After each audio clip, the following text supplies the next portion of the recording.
잠시 앞으로 나와주셔서 질문 한 가지씩만 받아주시면 좋겠는데요.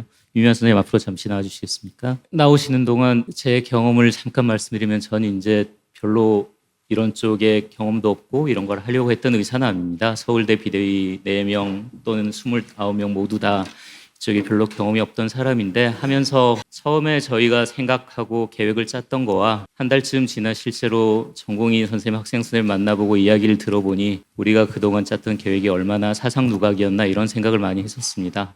오늘도 지금 그런 생각을 다시 하게 됩니다. 사실은 저희가 심포지움을 조금 더 일찍 준비를 하고 의료 소비자분들 이야기를 조금 더 일찍 들었으면은 아마 중간에 계획이 많이 바뀌었을 수도 있겠다 그런 생각을 합니다.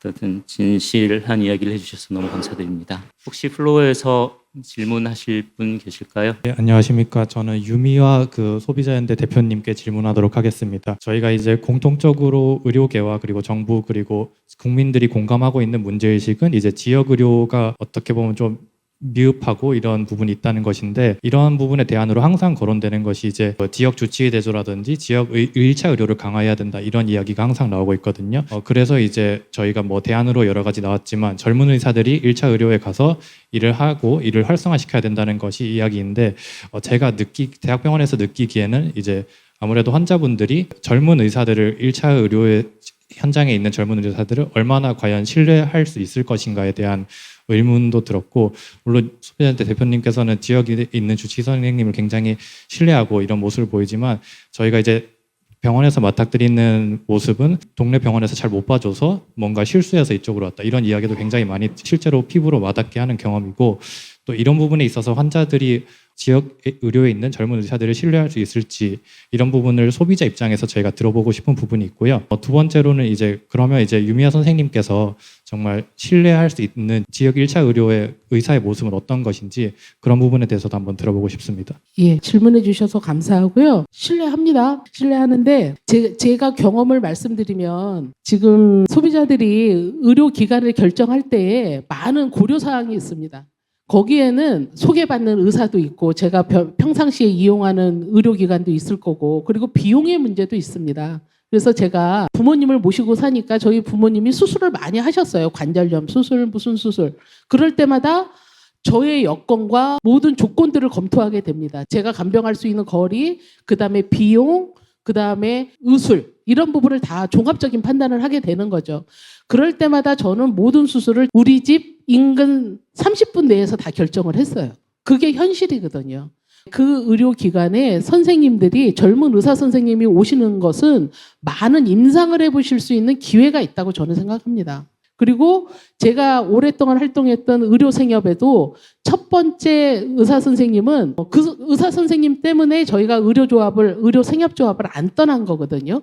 그래서 지금 고등병원에도 젊은 의사 선생님이 오시면 충분히 가능할 거라고 생각을 해요. 그래서 선생님들이 지역 의료기관에서 인턴 수련의 과정을 어떤 절차에 의해서 선택하는지는 잘 모르겠지만, 이것이 제도적으로 보장이 된다면 지역에서도 얼마든지 임상 수련을 하실 수 있는 기회가 있고, 두 번째는 소비자들은 교육받아야 된다고 생각합니다. 의료기관을 선택할 때에 너무 많이 병원 이용하지 말자, 이런 캠페인 저희 하려고 하거든요. 녹소연이 병원에 실비를 믿고 너무 많이 병원에 가면 그 결과가 다시 소비자에게 오는 거잖아요. 그러니까는 실질적으로 캐나다 의사 선생님이 말씀하신 것처럼 감기 때문에 병원 가지 말자, 이런 캠페인 해야 되는 거죠.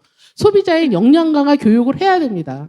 근데 어디에서도 소비자 의료 역량 강화 교육을 해주시는 게 없어요. 어떤 상황이 됐을 때 종합적으로 판단하고 결정할 수 있는 소비자가 돼야 되는 거잖아요. 그 교육을 받으면 지역 청년 의사가 오신다 그러면 대환영이죠. 그런 시각을 갖고 있는 소비자들이 많은 지역이라면 교육과 기회를 같이 만들어가는 게 좋지 않을까라는 생각을 합니다. 저희보다 훨씬 오랫동안 이 문제에 대해서 고민하시고 실제 체험을 해보셨던 두 분이라 그런지 질문의 깊이도 대답의 깊이도 좀 다른 것 같습니다. 혹시 한 분 정도 질문을 더 받을 수 있을 것 같은데요. 질문하실 분 계실까요? 안 계시면 제가 안상호 선생님께, 대표님께 한 가지만 짧게 가볍게 여쭙겠습니다.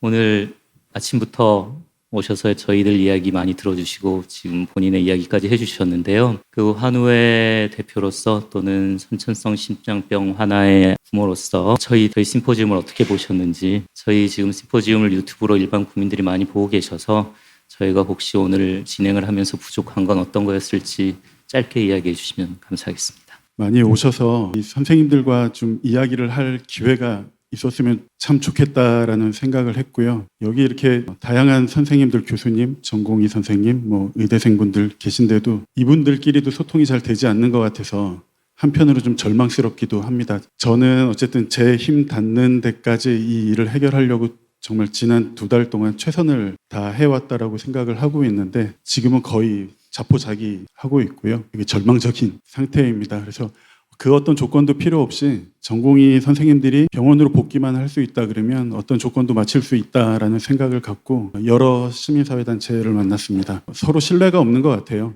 의료계는 정부에 대한 신뢰가 없고요.